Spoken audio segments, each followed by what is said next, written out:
அன்பு சகோதர சகோதரிகளுக்கு இயேசு கிறிஸ்துவின் ஏடு இணையற்ற நாமத்தில் என் வாழ்த்துதலை சொல்லிக் கொள்கிறேன். இந்த நாளிலும் கூட சிப்பிக்குள் முத்து எதிர்பாராத திருப்பம். எதிர்பாராத திருப்பம் என்பது ஒரு காரியம் நடக்காது என்று நினைத்து கொண்டிருக்கும் போது அது மாறுதலாய் முடியும், நமக்கு ஆதரவாக முடியும்.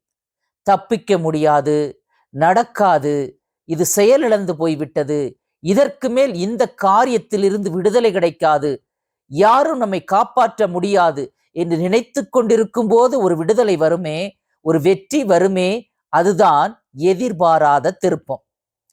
அப்படித்தான் இந்த யூத ஜனங்களுக்கு ஒரு எதிர்பாராத திருப்பம் உண்டாயிற்று.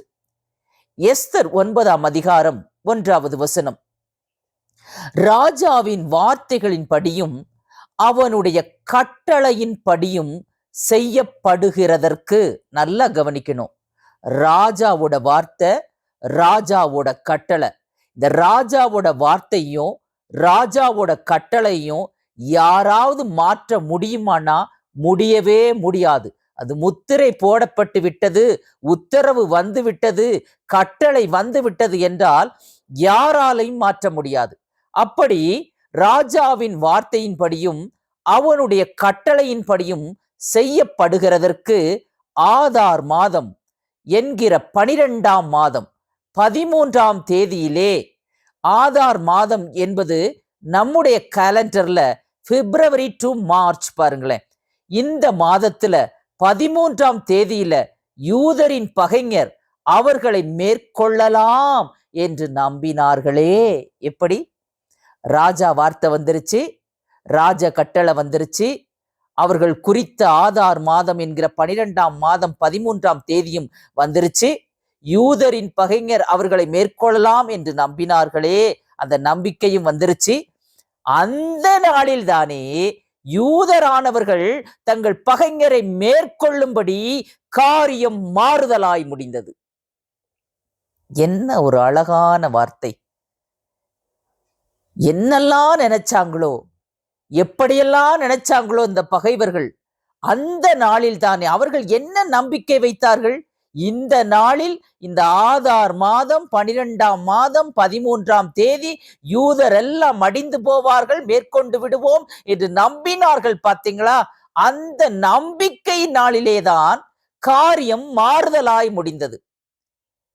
இந்த பக்கம் நீங்க பார்க்கிறதா இருந்தா யூத ஜனங்களுக்கு ஒன்றுமே இல்லை. ராஜகட்டளை, ராஜ வார்த்தை எல்லாம் தீர்மானிக்கப்பட்டிருக்கிறது, தப்பிக்க வழியே இல்லை, எஸ்கேப்பே ஆக முடியாது. இந்த சூழ்நிலையில திடீரென்று யூதரானவர்கள் தங்கள் பகைஞரை மேற்கொள்ளும்படியாக காரியம் மாறுதலாய் முடிந்தது.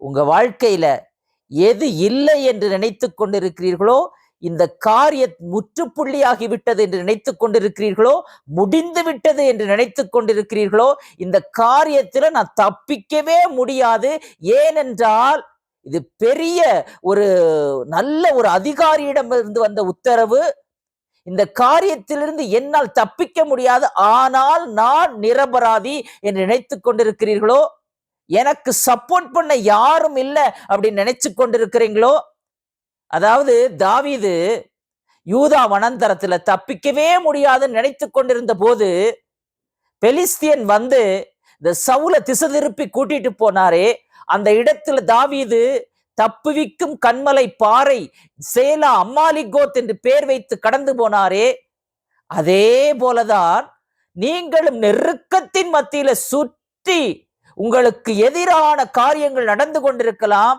நீங்க கூட தப்பிக்க முடியாத ஒரு சூழ்நிலையில இருக்கலாம். அந்த சூழ்நிலையில உங்களை தப்பிக்க வைக்கிற கரம், உங்களை தப்பிக்க வைத்தால், உங்களுக்கு விடுதலையை கொடுத்தால், உங்களுக்கு சுகத்தை கொடுத்தால், மருத்துவர்கள் சொல்லி இருப்பார்கள் நீ மடிந்து போய் விடுவாய் பெரிய வியாதி என்று, அதிலிருந்து தேவன் உங்களை மீள வைத்தால் அதற்கு பெயர் என்ன தெரியுமா? எதிர்பாராத திருப்பம், காரியம் மாறுதலாய் முடிந்தது என்பதுதான். இதை யார் செய்ய முடியும்னா கர்த்தர் மட்டும்தான் செய்ய முடியும். நம்ம உண்டாக்கின ஆண்டவர் மட்டும்தான் செய்ய முடியும். இந்த கதை என்ன கதைங்க? யூதர்களை அழிக்கும்படி போடப்பட்ட ஒரு தீர்மானம், போடப்பட்ட ஒரு சீட்டு, அதாவது பூர் என்னும் சீட்டை போட்டு யூதர்களுக்கு எதிராக அழிக்கும்படி ராஜாவின் வார்த்தை வந்து விட்டது, ராஜாவின் முத்திரை வந்து விட்டது, ராஜாவின் கட்டளை வந்து விட்டது, தேதியும் குறிக்கப்பட்டது, மாதமும் குறிக்கப்பட்டது. அவர்கள் யூதர்களை மேற்கொள்ளலாம் என்று நம்பிக்கொண்டிருந்த நேரத்தில் அந்த நாளில் தானே காரியம் மாறுதலாய் முடிந்தது. அழிக்கும்படி போடப்பட்ட பூர்ச்சீட்டு ஜெயத்தை கொண்டாடும் பூரிமாக மாறியது. எப்படி? பூரிமாக மாறியது.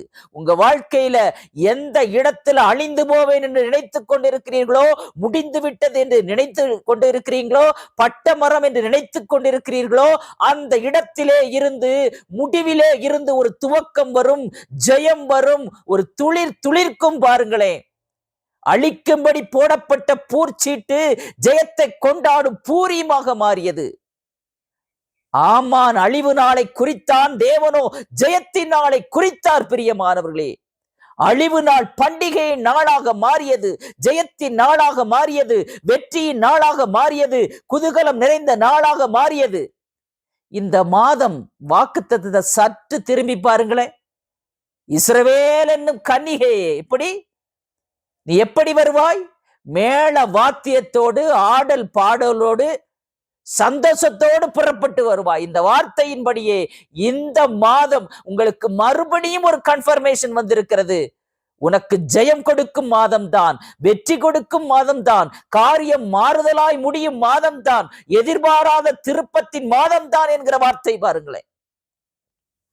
சத்துருக்கள் திட்டமிட்ட நாள், ஆமான் யூதர்களை அழிக்க திட்டமிட்ட நாள், நாள் குறிக்கப்பட்டது, நேரம் குறிக்கப்பட்டது, அரச முத்திரை வந்தது, அரச சட்டம் வந்தது, எல்லா மாகாணங்களுக்கும் அறிவிப்பு அளிக்கப்பட்டது. மனிதன் பார்வையில, அதாவது இந்த யூதரின் பார்வையில எந்த வழியும் இல்லதான்.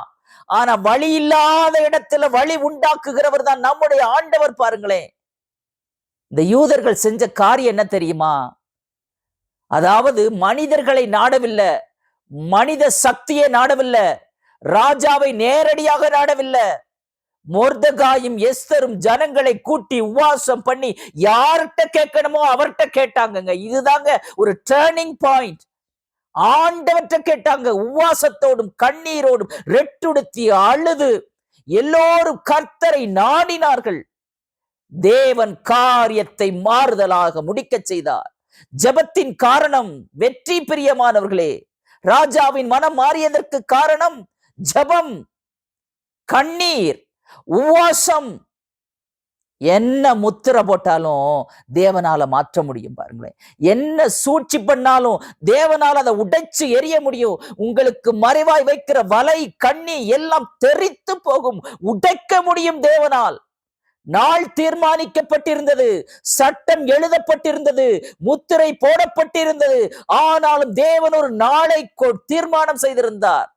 அந்த சட்டத்தை உடைக்கிற நாள், இந்த பூர் என்கிற சீட்டை, அந்த சீட்டின் சூழ்ச்சியை உடைக்கிற நாள் பூரீமின் நாள்.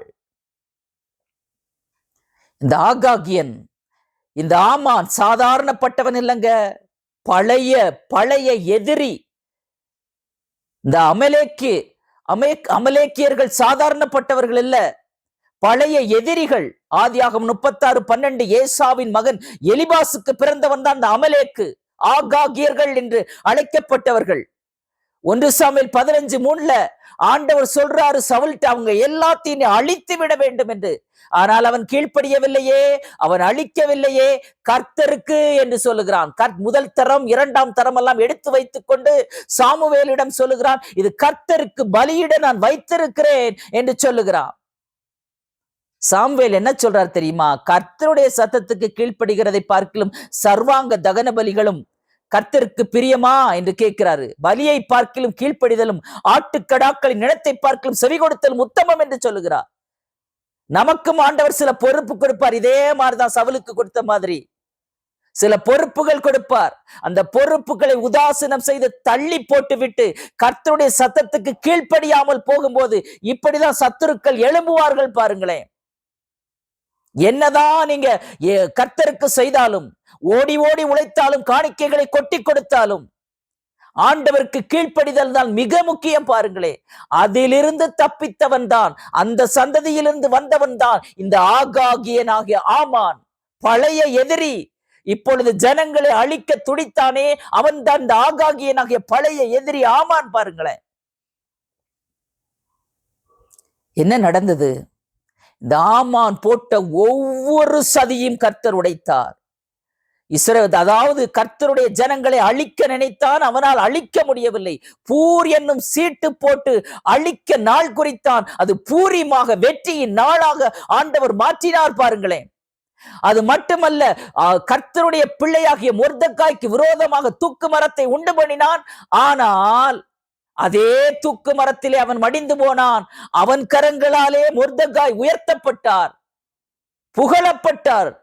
அவன் முக்காடிட்டுக் கொண்டு ஓடும்படி கர்த்தர் உதவி செய்தார். பாருங்களேன், யூதருக்கு அழிவு நாளை தீர்மானித்த அவன் காணாமலே போய்விட்டான், அழிந்தே போய்விட்டான்.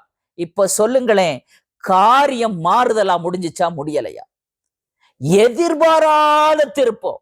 இந்த மாதம் மறுபடி கர்த்தர் உங்களுக்கு சொல்லுகிற வார்த்தை, நீ மேல வாத்தியத்தோடு ஆடல் பாடலோடு சந்தோஷத்தோடு களிப்புள்ள குட்டத்தோடு புறப்படுவாய். எப்படி புறப்படுவாய்?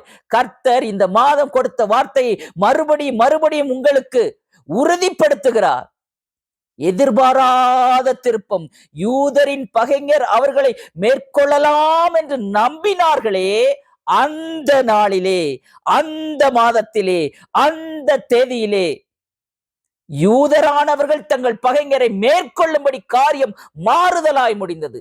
நீங்க எந்தெந்த இடத்துலலாம் முடியாது, நடக்காது, இது முற்றுப்புள்ளி வைக்கப்பட்டது, இதற்கு மேல் இது துளிர்க்காது, இது பட்டமரம், இதற்கு மேல் சுகம் வராது, இதற்கு மேல் விடுதலை வராது, இதற்கு மேல் வீடு கட்ட முடியாது, இதற்கு மேல் இந்த ஊழியத்தை நான் எப்படி கொண்டு செல்வது என்று தெரியவில்லை. இப்படி பல கேள்விகளுக்கு ஒரே பதில், கர்த்தருடைய பதில்.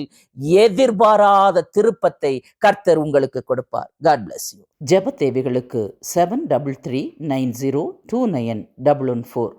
தினந்தோறும் சிப்பிக்குள் முத்து தேவ செய்தியை கேட்க விரும்பினால் Eagles Wings Ministry page follow செய்து கொள்ளலாம், அல்லது Eagles Wings Ministry YouTube channel subscribe செய்து கொள்ளலாம். God bless you.